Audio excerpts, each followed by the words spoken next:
Shalom Bapak Ibu Saudara, jumpa kembali di ibadah online pagi hari ini, hari Minggu, tanggal 31 Januari tahun 2021. Pagi hari ini kita mau tetap bersyukur kalau kita masih bisa mengikuti ibadah.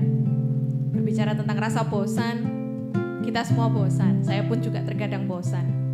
Tapi satu hal yang kita harus ketahui bahwa setiap tarikan nafas kita itu adalah anugerah Tuhan. Kalau kita bisa hidup sampai saat ini, itu semuanya karena kasih karunia Tuhan. Hari ini kita mau belajar percaya penuh. Apa yang terjadi ke depan kita mungkin tidak tahu, tapi satu hal kita percaya, kalau kita meletakkan hidup kita di dalam tangan Tuhan, kita percaya bahwa rancangannya buat kita itu sempurna. Penyertaannya atas hidup kita itu sempurna. Amin Bapak Ibu, semuanya baik, semuanya sungguh teramat baik. Hari ini kita mau banyak menyembah, saya ajak Bapak Ibu untuk banyak menyembah Tuhan. Kita mau naikkan satu pujian, jalanmu tak terselami. Jalanmu tak terselami oleh setiap hati kami. Namun satu hal ku percaya, ada rencana yang indah, tiada terduga kasih-Mu.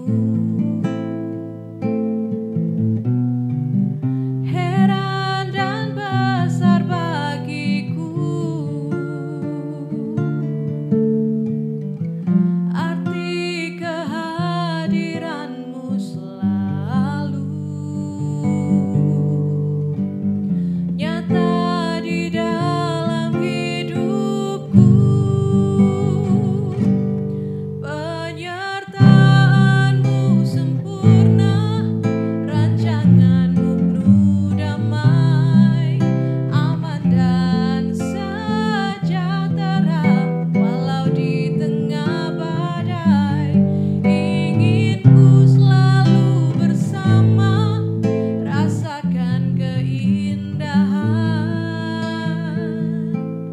arti kehadiran-Mu Tuhan.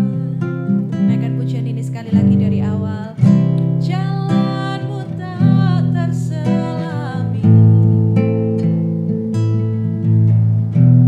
oleh setiap hati kami.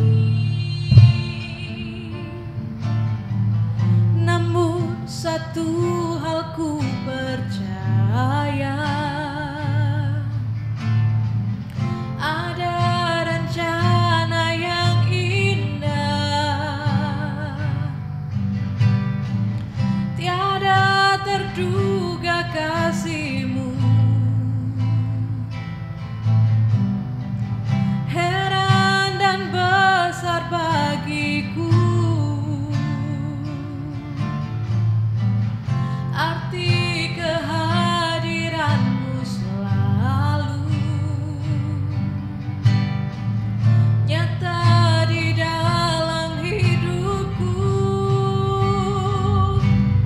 Penyertaan-Mu sempurna, rancangan-Mu penuh damai, aman dan sejahtera walau di tengah badai. Ingin ku selalu bersama, rasakan keindahan arti kehadiran-Mu Tuhan, arti kehadiran-Mu Tuhan, arti kehadiran-Mu Tuhan. Kami sungguh bersyukur kepada-Mu Tuhan. Terima kasih karena Engkau selalu menyertai kami. Terima kasih karena rancangan-Mu sempurna untuk kami.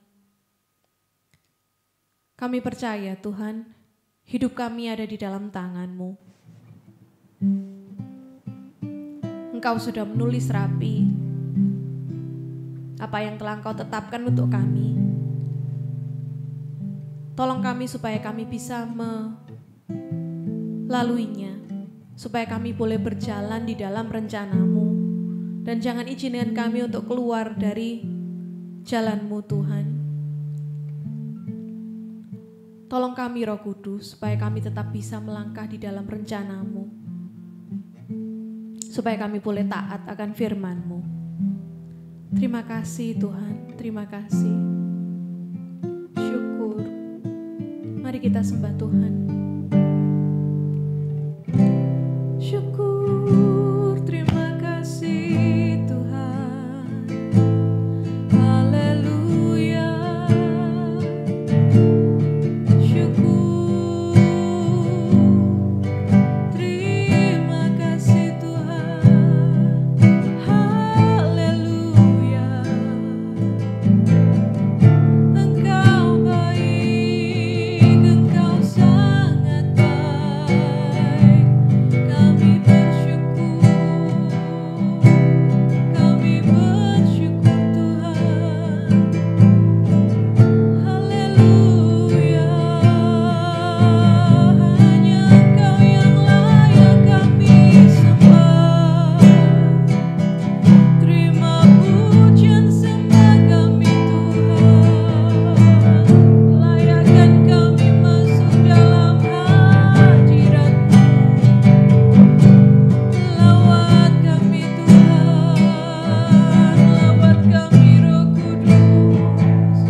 Sedia menantikan kedatangan-Mu. Kami mau belajar untuk berjalan di dalam firman-Mu Tuhan.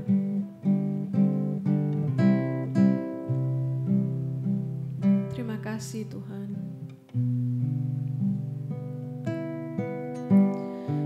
Firman-Mu berkata Kau besertaku, maka kuat roh dan jiwaku. Tangan-Mu Tuhan selalu ku nantikan, di setiap langkahku percaya, dengan sayap-Mu ku akan terbang tinggi di tengah badai hidup.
mau siapkan hati kami untuk mendengarkan firman-Mu Tuhan. Kami buka hati kami. Tolong ubah hati kami, ubah hidup kami. Supaya firman-Mu itu sungguh-sungguh boleh kami lakukan dalam hidup kami. Sesungguhnya Engkaulah penjunan kami ini tanah liat. Kami mau Engkau bentuk sesuai dengan kehendak-Mu Tuhan. Ubah hatiku, ubah hatiku, seputih salju. Ubah hatiku seperti dirimu. Katakan ubah hatiku. Ubah hatiku seputih salju. Ubah hatiku seperti dirimu.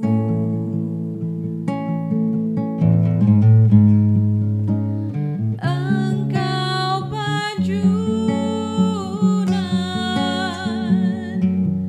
ku tanah liat,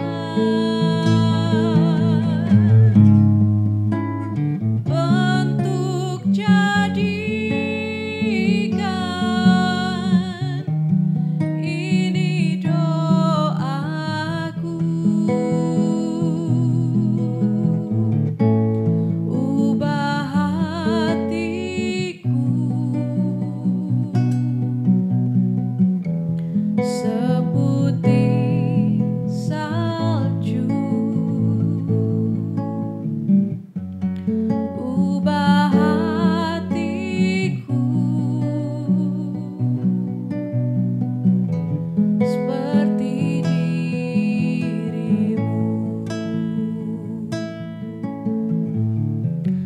Ubah hatiku seperti dirimu. Ini kami Tuhan, mari ubah kami. Kami mau lembutkan hati kami mendengarkan firman-Mu. Firman Tuhan pada pagi hari ini akan disampaikan oleh Bapak Juanda. Shalom, apa kabar saudara? Hari ini saya bersyukur bisa berjumpa dengan saudara meski melalui media online. Saya tidak tahu hari ini pergumulan apa yang sedang kita hadapi. Tetapi secara mendunia, kita bersama-sama hari ini sedang menghadapi persoalan pandemi COVID-19 secara global. Kita tidak tahu ya, sampai kapan persoalan ini akan selesai.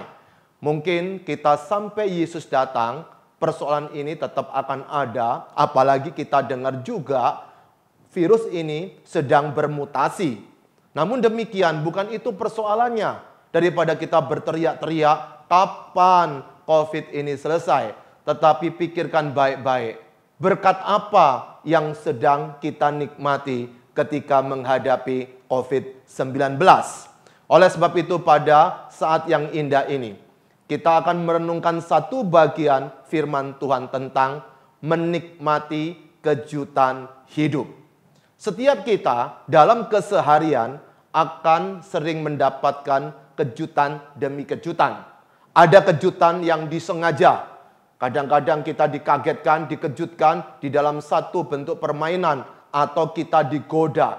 Kita jengkelnya luar biasa, bukan? Kenapa? Karena kita berdebar-debar. Kadang-kadang kita berpikir karena kita tidak siap. Tetapi ingat, kalau kita siap, itu bukan namanya kejutan. Tetapi meskipun itu kita dikejutkan oleh seseorang yang mengagetkan, kita juga tidak sejahtera. Apalagi kalau kejutan itu tidak seperti yang kita bayangkan, oleh karena suatu situasi dan kondisi. Mungkin tahun 2019 kita memikirkan sesuatu yang menarik untuk tahun 2020 seperti apa. Tetapi ada kejutan, namanya pandemi COVID-19 yang tidak bisa kita tolak. Dia tiba-tiba hadir di antara kita. Tidak perlu kita berteriak-teriak ini dari Tuhan atau dari Wuhan. Tetapi persoalannya, apa yang sedang ingin Tuhan tunjukkan melalui kejutan ini dalam kehidupan kita saat ini. Tetapi saudara yang dikasihi Tuhan, jikalau hari ini engkau sedang menikmati kejutan dalam keadaan ekonomi atau persoalan kesehatan, kita pun kadang-kadang tidak bisa melarikan diri dari kenyataan itu. Karena kehidupan di dalam dunia ini penuh dengan kejutan-kejutan. Kalau 2019 kita memikirkan tahun 2020 dengan sesuatu mimpi yang indah. Tetapi apakah tanggal 31 Desember 2020 ini Anda sedang memiliki mimpi yang indah tentang 2021? Kecuali kita seringkali berdoa supaya cepat berlalu COVID ini. Tetapi saudara yang dikasihi Tuhan, kita tidak tahu apa yang sedang kita hadapi hari ini atau di kemudian hari. Namun ingat baik-baik, dalam hidup ini kita perlu tahu banyak sekali kejutan-kejutan hidup. Kalau ada orang pingsan atau bahkan sudah sekarat luar biasa, maka ada alat kejutan, cuduk, maka dia bisa menikmati kehidupan. Demikian pula, mungkin karena kejutan-kejutan, malah kita bergairah. Saya tidak tahu apa yang sedang kita hadapi masing-masing. Kita akan merenungkan satu bagian firman Tuhan dari kitab Yosua, pasal yang pertama, ayat pertama hingga kelima, untuk menemukan 3 jawaban. Bagaimana supaya kita bisa menikmati kejutan-kejutan hidup setiap hari. Saya akan membacakan ayat ini untuk saudara. Yosua pasal yang pertama, ayat yang pertama hingga yang kelima. Firman Tuhan berkata sebagai berikut. Sesudah Musa hamba Tuhan itu mati, berfirmanlah Tuhan kepada Yosua bin Nun, abdi Musa itu demikian. Hambaku Musa telah mati, sebab itu bersiaplah sekarang seberanglah sungai Yordan ini, engkau dan seluruh bangsa ini menuju negeri yang akan kuberikan kepada mereka, kepada orang Israel itu. 3. Tetapi setiap tempat yang akan diinjak oleh telapak kakimu, kuberikan kepada kamu, seperti yang telah kujanjikan kepada Musa. 4. Dari padang gurun dan gunung Libanon yang sebelah sana itu sampai ke sungai besar, yakni sungai Efrat, seluruh tanah orang Het, sampai ke laut besar di sebelah matahari terbenam, semuanya itu akan menjadi daerahmu. 5. Seorang pun tidak akan dapat bertahan menghadapi engkau seumur hidupmu. Seperti aku menyertai Musa, demikianlah aku akan menyertai engkau. Aku tidak akan membiarkan engkau dan tidak akan meninggalkan engkau. Amin saudara. Berbahagia kita yang sudah membaca atau cuma mendengarkan suara dari saya. Simpanlah baik-baik firman Tuhan tadi. Kenapa? Karena hanya firman Tuhan itu yang sanggup menghidupkan kita saat kita merasa putus asa, tidak ada pengharapan. Kita bisa menikmati banyak motivasi-motivasi, inspirasi-inspirasi dari kata-kata orang yang hebat di dunia ini. Tetapi apakah ada perbedaan dengan firman? Bedanya cuma satu. Firman menghidupkan. Bukan cuma jiwa, tetapi roh.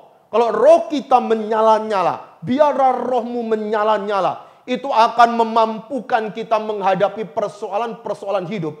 Meskipun kita tahu itu tidak mungkin. Karena kita disadarkan, kita punya Tuhan yang sanggup membela hidup kita setiap hari. Amin saudara, puji Tuhan. Nah saudara yang dikasihi Tuhan, melalui pembacaan kita hari ini, Yosua pasal yang pertama, ayat pertama hingga yang kelima, kita akan menemukan 3 hal yang menarik. Untuk menjawab bagaimana kita menghadapi kejutan-kejutan hidup setiap hari. Dari pembacaan ini, kita menemukan satu kisah yang sedang diperhadapkan kepada Yosua setelah Musa dipanggil Tuhan. Namun ingat, Tuhan itu begitu baik. Sebelum Musa dipanggil, Yosua itu mendapatkan satu berkat khusus. Saya akan bacakan sedikit mundur ke atas, Ulangan pasal yang ke-34, di ayat yang ke-8 dan ke-9 berkata sebagai berikut. Ulangan 34 ayat yang ke-8. Orang Israel menangisi Musa di dataran Moab 30 hari lamanya. Maka berakhirlah hari-hari tangis perkabungan karena Musa itu. 9. Dan Yosua bin Nun penuh dengan roh kebijaksanaan. Sebab Musa telah meletakkan tangannya ke atasnya. Sebab itu orang Israel mendengarkan dia dan melakukan seperti yang diperintahkan Tuhan kepada Musa. Saudara yang dikasihi Tuhan, kalau kita lihat kisah ini, apapun yang ada di muka bumi ini, sebelum kita hadapi, rupa-rupanya seringkali Tuhan sudah memberikan clue, petunjuk, sudah memberikan jawaban atau jalan keluar, minimal bagaimana kita bisa menghadapinya. Maka dari itu saudara, seringlah engkau membaca Alkitab di rumah. Setialah datang beribadah. Saya tidak tahu sampai kapan kita akan seperti ini. Tapi jangan sampai Tuhan Yesus datang, kita tidak mau datang lagi ibadah di gereja. Saudara tahu hari ini, berita-berita memang sungguh mengerikan. Ada orang datang ke gereja kena COVID. Yang tidak datang sembunyi di rumah juga kena COVID. Tapi ada orang yang tidak mau ke gereja tidak kena. Tapi yang datang juga tidak kena. Jadi saudara tidak bisa disimpulkan. Namun ingat, ada 5M itu aja yang perlu kita waspadai. Saya suka menambahkan di awalnya saudara miliki hati gembira. Karena hati gembira adalah obat yang manjur. Itu akan menguatkan imun kita. Kemudian M kedua, menjaga kesehatan. Jangan lupa saudara, kita harus setia untuk mencuci tangan, memakai masker, menjaga jarak, menjauhi kerumunan. Ada banyak M. Namun ingat baik-baik saudara, apapun yang sedang kita hadapi, kita bisa lakukan bagian kita. Izinkan Tuhan melakukan bagiannya sendiri. Nah, pada waktu kita sudah melakukan bagian itu, dan jikalau kita tetap menghadapi kejutan, hari ini saya ingin menguatkan kita masing-masing. Bagaimana kita senantiasa sadar saat menghadapi kejutan demi kejutan. Yang pertama adalah bersiap. Perhatikan saudara, di ayat yang kedua dikatakan sebagai berikut. Hambaku Musa telah mati, sebab itu bersiaplah sekarang. Seberangilah sungai Yordan ini, engkau dan seluruh bangsa ini menuju negeri yang akan kuberikan kepada orang Israel itu. Bapak Ibu Saudara yang dikasihi Tuhan, ayat kedua ini muncul diawali dengan ayat yang pertama berkata, sesudah Musa hamba Tuhan itu mati, berfirmanlah Tuhan kepada Yosua bin Nun, abdi Musa itu demikian. Maka dulu Tuhan kalau berbicara itu kepada Musa. Tetapi rupa-rupanya pada waktu Musa mati, itu Tuhan memberikan informasi langsung kepada Yosua. Wow, ini kejutan bukan? Dulu ada orang disampaikan baru nyampe. Tapi di bagian ini ada sesuatu yang Tuhan ingin sampaikan kepada Yosua. Tapi ingat, jangan berkata Yosua ini tidak ditolong Tuhan. Tidak disertai Tuhan. Perhatikan ayat yang ke-9 tadi, Ulangan 13:9. Dan Yosua bin Nun penuh dengan roh kebijaksanaan. Sebab Musa telah meletakkan tangannya ke atasnya. Sebab itu orang Israel mendengarkan dia dan melakukan seperti yang diperintahkan Tuhan kepada Musa. Jadi Tuhan memerintahkan kepada Musa, kemudian dioperkan kepada Yosua, dan roh kebijaksanaan itu sudah ditransfer kepada Yosua. Hidup ini tidak menentu. Tapi kita belajar dari kasus Yosua, yang pertama bersiap. Kenapa? Karena sebelum kita dipanggil Tuhan, kita diciptakan bukan untuk jadi pengangguran. Maka itu belajarlah hidup tiap hari, menerima kejutan-kejutan, bagaimana langkah awalnya kita bersiap. Perhatikan di ayat yang kedua, dikatakan hambaku Musa telah mati, sebab itu bersiaplah. Bersiapnya kapan? Ada keterangan waktu di situ. Bersiapnya sekarang, bukan besok, apalagi tahun depan. Jangan berkata kepada Tuhan, tak puasa dulu ya, tak doa dulu ya. Itu harus dilakukan tiap hari. Jangan pada waktu ada pergumulan, baru kita melakukannya. Maka pada waktu kita hidup setiap hari, bagaimana kita berjaga-jaga, terus-menerus baca Alkitab. Ingat saudara, apa yang saya sampaikan ini tidak semuanya firman Tuhan. Yang saya sampaikan yang firman Tuhan, yang saya baca tadi. Yang lainnya itu ulasan firman. Kalau kita memegang janji seorang pengkhotbah, gampang kecewa. Karena saya cuma mengulas firman. Saya di rumah itu ada 2 meter buku tentang komentari, tafsiran. Itu pendapat. Tapi firmannya Alkitab. Jadi bagaimana supaya kita bisa menikmati Tuhan senantiasa dan kita tahu Dia tidak pernah meninggalkan kita, kita harus tiap hari baca Alkitab. Itulah dasarnya kita bersiap. Pada waktu engkau sudah bersiap, tiba-tiba ada satu tugas baru. Ada sesuatu yang Tuhan kerjakan. Dan pada waktu Musa ini dipanggil Tuhan, kan tidak diinformasikan lebih dulu. Sebentar Musa mau mati ya, jam ini, detik ini. Enggak lah. Tapi kejutan tiba-tiba dia mati. Meskipun ada orang berkata, pada waktu mati dia informasi lebih dulu. Siapa yang bilang yang masih hidup? Dia itu loh. Rupa-rupanya sebelum mati, dia sudah ngomong-ngomong begini. Lah kenapa kok enggak langsung ngomong aja? Hati-hati loh, dia sudah ngomong loh. Ntar lagi mau mati loh. Enggak kan? Tapi setelah mati, baru diberikan informasi. Dia tuh sudah mempersiapkan diri. Nah itu namanya ilmu gato. Kalau sudah tahu dia mau mati, yang ngomong langsung mati, itu keren. Contohnya, sebentar lagi saya tak mati ya. Nah, kemudian saya tidak mati. Berarti nggak terjadi kan? Tapi setelah mati, nanti ada yang mendengarkan saya, oh pantesan pada waktu dia berkhotbah, dia sudah rencana mau mati. Nah saudara, yang ngomongan kedua itu cuma mencocokkan. Tapi kematian saya itu tidak ada yang tahu. Cuma yang tahu Tuhan. Makanya orang Kristen jangan takut. Kenapa? Kalaupun kita dipanggil Tuhan kan ketemu Tuhan. Maka itu sekarang perlu berdamai dengan Tuhan. Caranya bagaimana? Buka hatimu, undang Yesus sebagai Tuhan dan Juru Selamatmu secara pribadi. Pada waktu kita sudah memiliki Yesus, maka ada jaminan kita berjumpa dengan Yesus. Kenapa kita takut ketemu Tuhan? Ada masalah apa? Berapa banyak orang itu suka titip doa. Kenapa dia suka titip doa? Karena dia tidak mau ngomong sendiri sama Tuhan. Padahal pada waktu dia dipanggil Tuhan, dia ketemu Tuhan. Di mana dia selama di dunia ini tidak mau ngomong sama dia. Siwa sama Tuhan.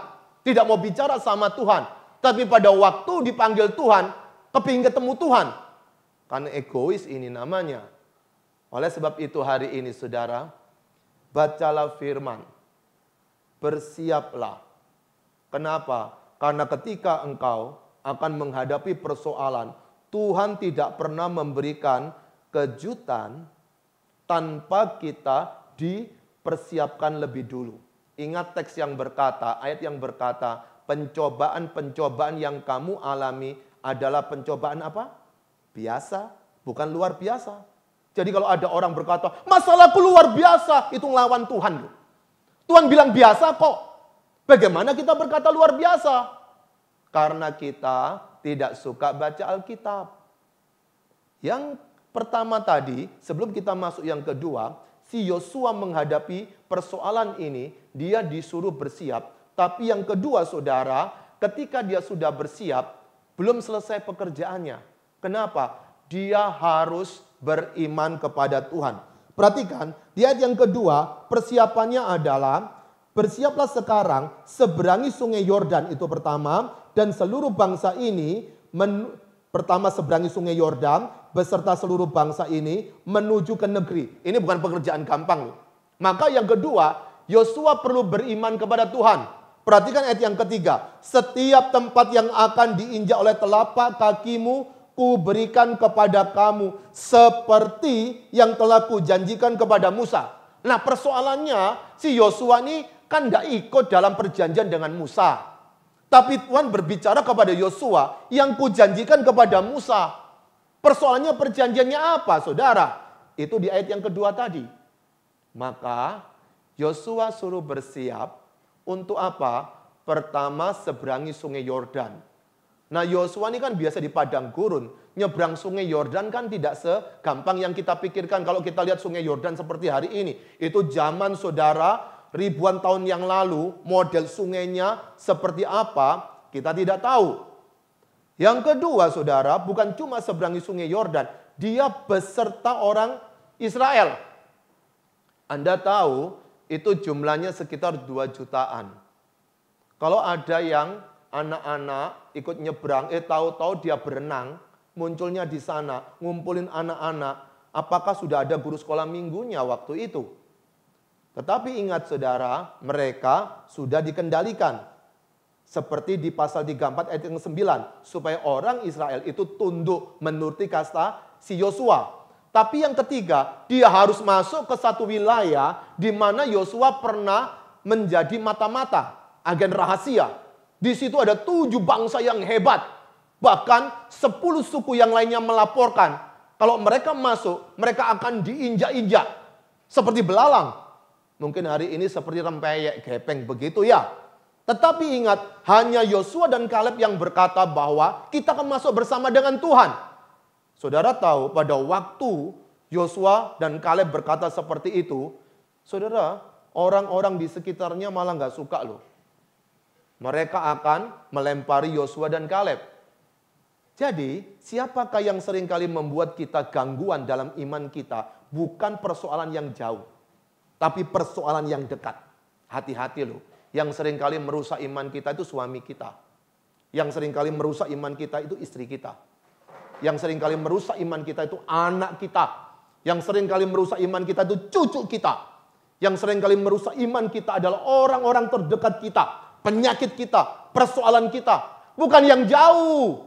Maka dari itu apa yang dialami oleh Yosua dan Kaleb. Ketika dia begitu beriman kepada Tuhan. Orang-orang di sekitarnya mau melempari dia. Kenapa? Karena mereka tidak siap untuk menghadapi 7 suku bangsa itu. Akhirnya Yosua yang mendapatkan komando untuk memimpin masuk ke satu wilayah di mana ada 7 suku bangsa. Dan ingat saudara, yang dibawa Yosua ini bukan pasukan perang, bukan pasukan penakluk, tetapi rakyat. Kalaupun ada yang badan besar, mereka ini bukan khusus menjadi tentara, dilatih khusus. Tetapi mereka pun harus berlatih, karena mereka hidup di padang gurun. Tetapi ingat, disitulah muncul istilah Tuhan berperang bagi kita. Ada konteksnya. Maka hari ini kalau engkau berkata Tuhan berperang bagi kita, musuh kita siapa? Masa suamimu musuh kita, istri musuh kita, masa teman-teman musuh kita. Tuhan berperang bagi kita harus tahu ceritanya. Nah, belajar Alkitab yang bagus, jangan seperti kita makan di restoran Padang. Yang kita suka kita ambil, yang tidak suka kita tinggalkan. Ataupun seperti kita makan gado-gado atau nasi campur. Wah, dicampur semua. Bukan demikian. Belajar Alkitab yang bagus adalah seperti kita makan kuaci. Tahu makan kuaci? Tidak enak itu kalau kita makan ketika kita sibuk bekerja. Karena makan kuaci perlu dinikmati. Saya setengah mati makan itu. Istri saya kalau makan bisa toplesan. Karena makannya setengah mati, kenyang pun tidak. Karena yang dicari bukan kenyangnya, tapi kenikmatannya. Maka kita perlu tahu konteksnya juga. Bagaimana Tuhan itu sedang berkarya, tahu ceritanya. Sehingga kita bisa menikmati cerita itu. Dan pada waktu Tuhan berperang, itu Yosua beriman kepadanya. Perhatikan ayat yang ketiga, ada kata menarik. Setiap tempat yang akan diinjak oleh telapak kakimu, ku berikan kepada kamu. Padahal buktinya apa? Tidak semua tempat tuh. Pada waktu masuk itu, sekarang ada jadi negara Yordan, ada beberapa dari negara lain, tidak semua menjadi daerah Kanaan kan? Bukan daerah yang menjadi janji Tuhan kepada si Yosua melalui Musa. Tapi ada daerah yang tidak didapat oleh mereka.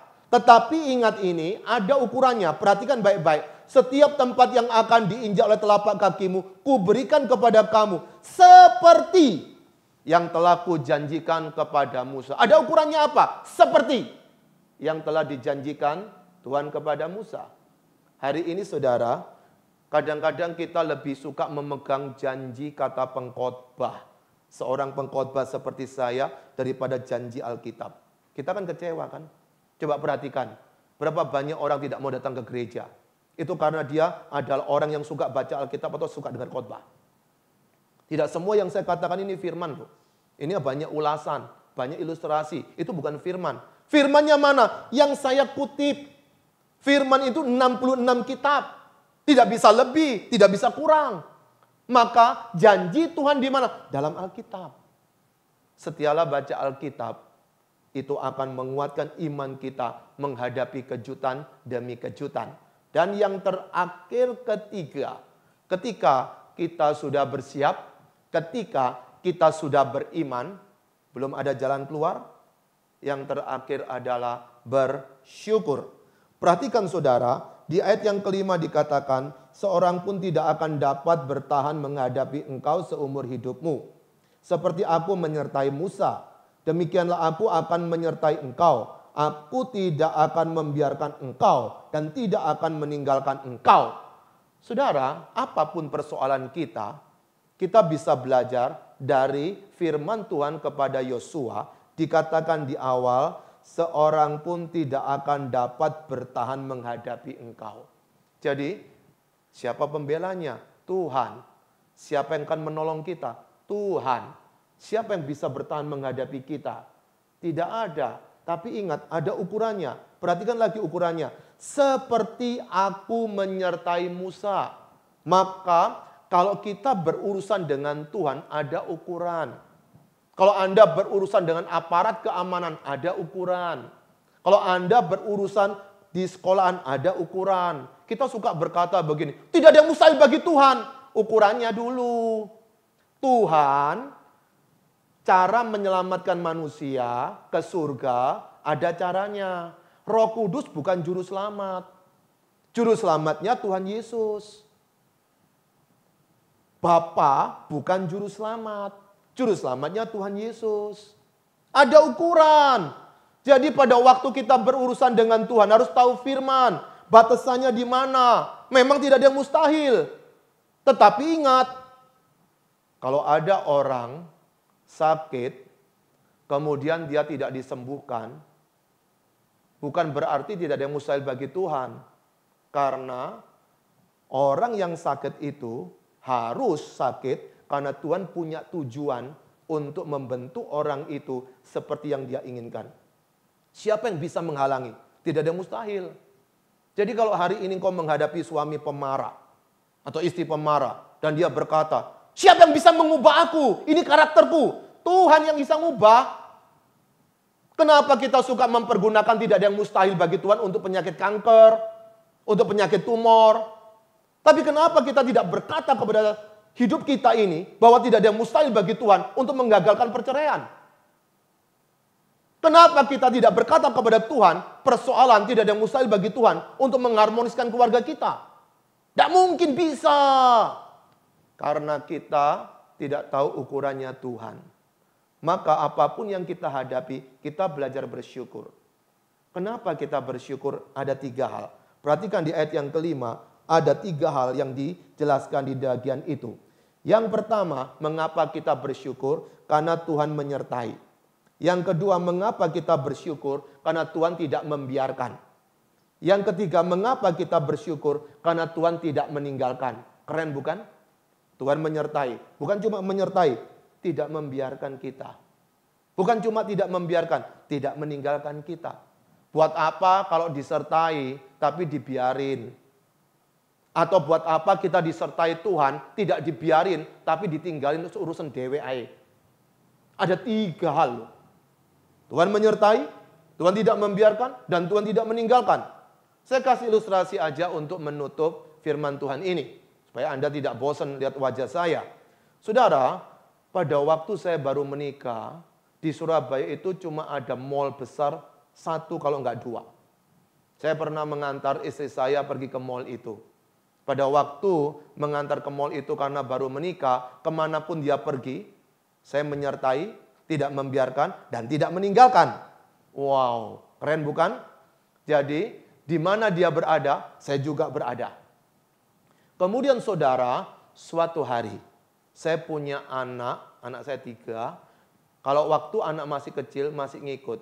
Tapi setelah anak itu sudah playgroup sama TK, ketika istri saya pergi ke tempat tertentu, mereka ngajak saya untuk ke tempat bermain, zona anak-anak bermain. Maka datangnya saya menyertai. Tapi setelah itu, saya biarkan dia belanja. Dan saya tinggalkan dengan anak-anak. Tuhan tidak seperti itu. Pada waktu saya mengantar istri saya, suatu hari pula, saya pernah lihat ada orang baru pacaran. Ini noni-noni sama sinyo-sinyo. Saya ini lama jurnalis wartawan. Sedikit kepo.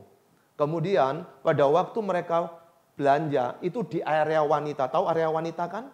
Nah, pada waktu di area wanita itu, ketika belanja, saya cuma dengar, ingin tahu ngomong-ngomong apa, kok ngomong melulu. Rupa-rupanya si noninya itu ambil celana dalam. Tahu celana dalam? Lalu dia berkata kepada, gak tahu ini pacarnya, tak apanya gitu, bilang, Koko, ini bagus ya. Keren enggak? Siapa di sini ibu-ibu kalau beli celana dalam tanya suaminya? Enggak bukan? Kenapa? Karena sudah enggak penting lagi. Tapi waktu itu mereka seneng loh. Mereka berdua terus. Suatu hari saya pernah pula saudara, itu berada di satu pelabuhan di Singapura. Kemudian saya lihat ada seorang sinyo-sinyo gantengnya luar biasa. Noni cantiknya luar biasa. Kemudian rupa-rupanya tali sepatunya noninya itu loh lepas. Si lakinya itu bisa jongkok nyancangin. Ayo sekarang siapa yang mau gituin kepada pasangannya? Sudah berubah kan? Kenapa? Dulu bisa menyertai. Dulu bisa bersama-sama, tidak membiarkan, tidak mau meninggalkan. Tapi setelah menikah, 5 tahun, 10 tahun, 15 tahun, 20 tahun. Lama-lama tidak seperti itu. Tidak seperti Tuhan kita. Maka dari itu belajar bersyukur. Dia senantiasa menyertai. Immanuel, Allah beserta kita. 2, dia bukan cuma bisa menyertai, tapi dia tidak membiarkan. Dan yang ketiga, dia tidak akan meninggalkan. 3 hal ini, bagaimana cara supaya kita terus-menerus menghadapi kejutan hidup dan menikmati dengan baik. Yang pertama, bersiap. Senantiasa bersiap. Yang kedua, beriman. Bagaimana cara beriman? Baca firman. Supaya tahu jalannya Tuhan. Dan yang ketiga, bersyukur. Jikalau ada hambatan, bersyukur di situ. Kalau kita tidak mau bersyukur, kita akan kelelahan menghadapi hidup tiap hari. Bagaimana dengan kita hari ini? Silakan tundukkan kepala. Saya berikan waktu 15 detik. Masing-masing berdoa sendiri. Silakan engkau berdoa. Berkat apa yang kau dapat dari firman pada saat ini? Ada 3 hal. Simpan baik-baik. Bersiap. Yang kedua, beriman. Yang ketiga, bersyukur. 15 detik. Silakan engkau berdoa. Setelah ini saya akan doakan saudara. Silakan 15 detik. Semua tunduk kepala dan berdoa.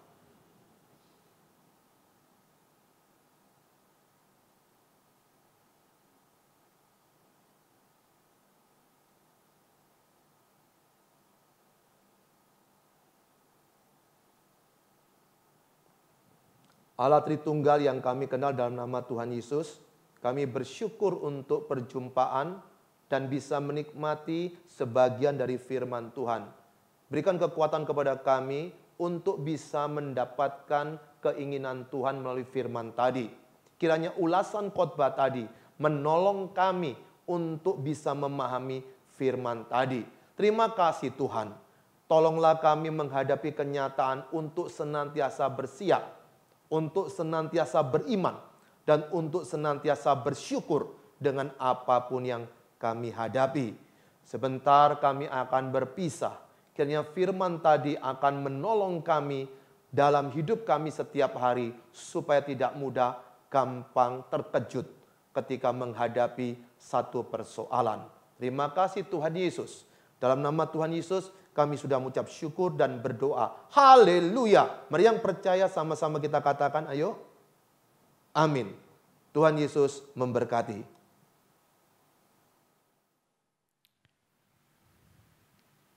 Ya, puji Tuhan Bapak Ibu Saudara sekalian. Pagi hari ini sungguh kita memasuki minggu yang kelima di bulan Januari ini. Firman Tuhan pagi ini mengajarkan kepada kita apakah kita sudah siap sedia ya senantiasa siap menghadapi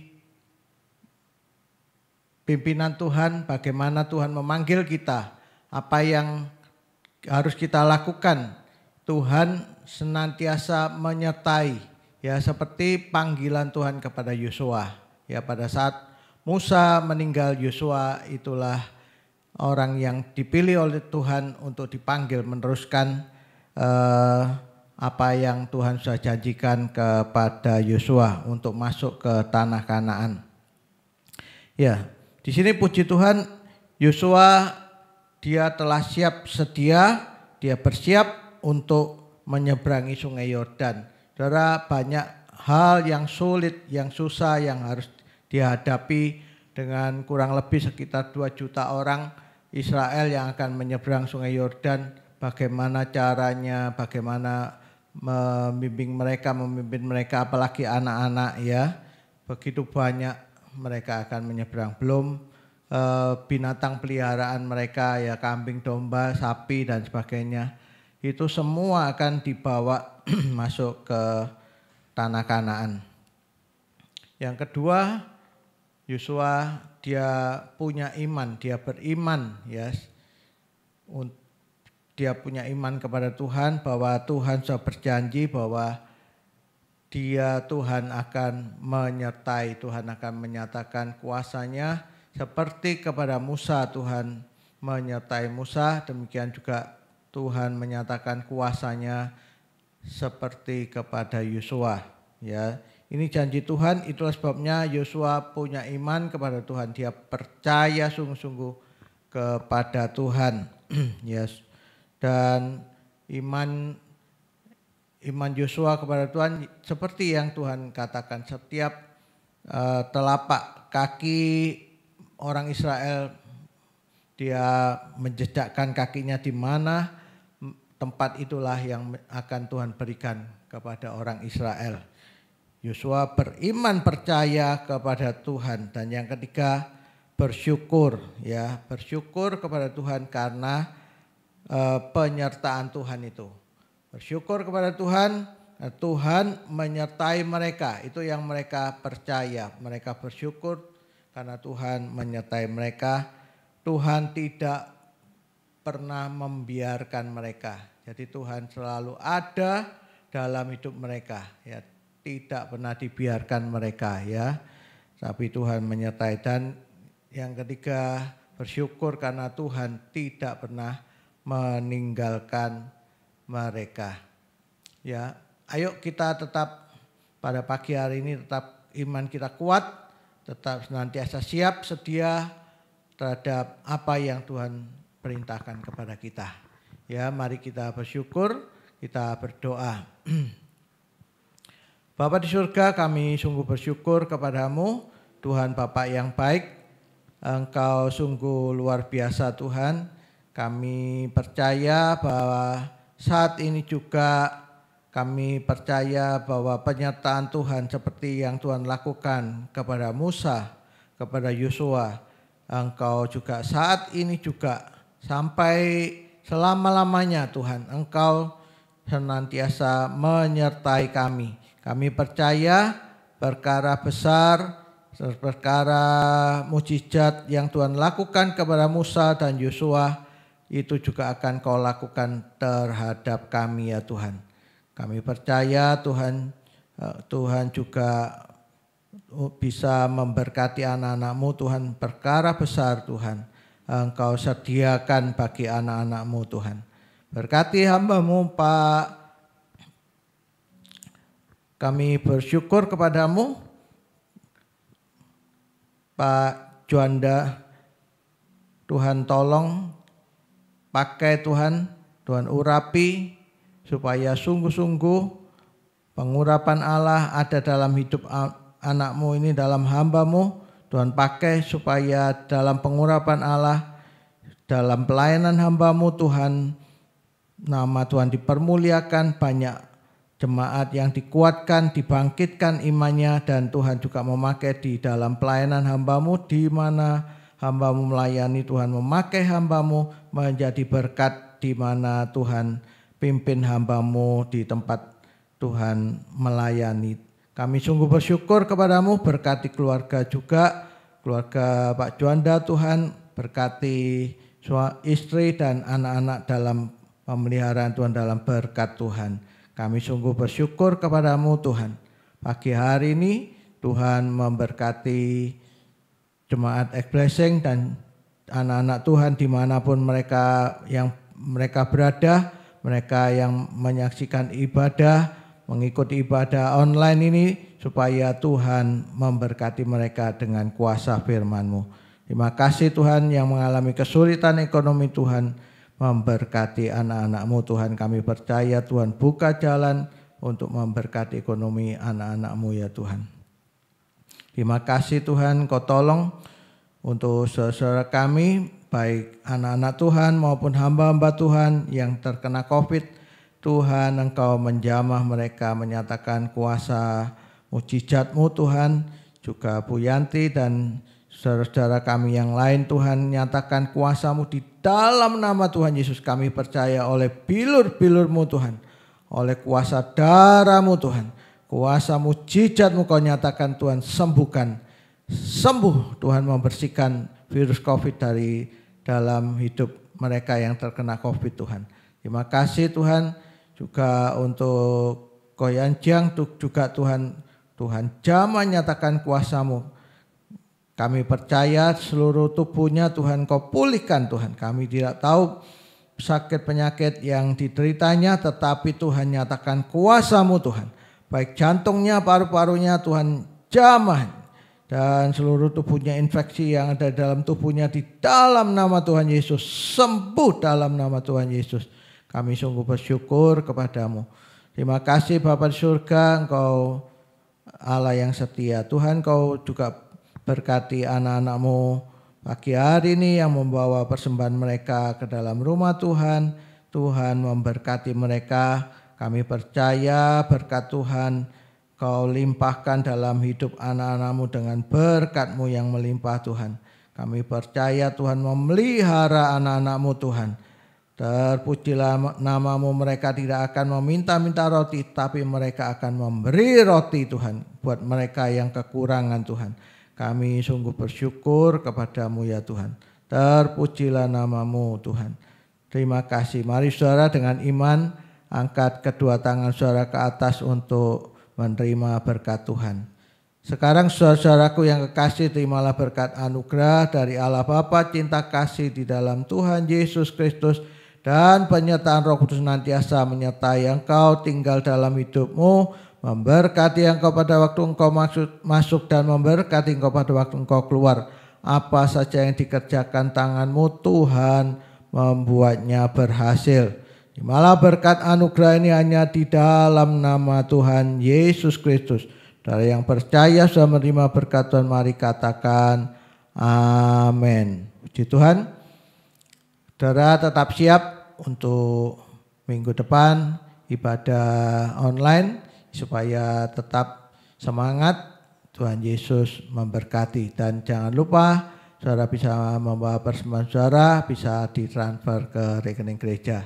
Tuhan Yesus memberkati.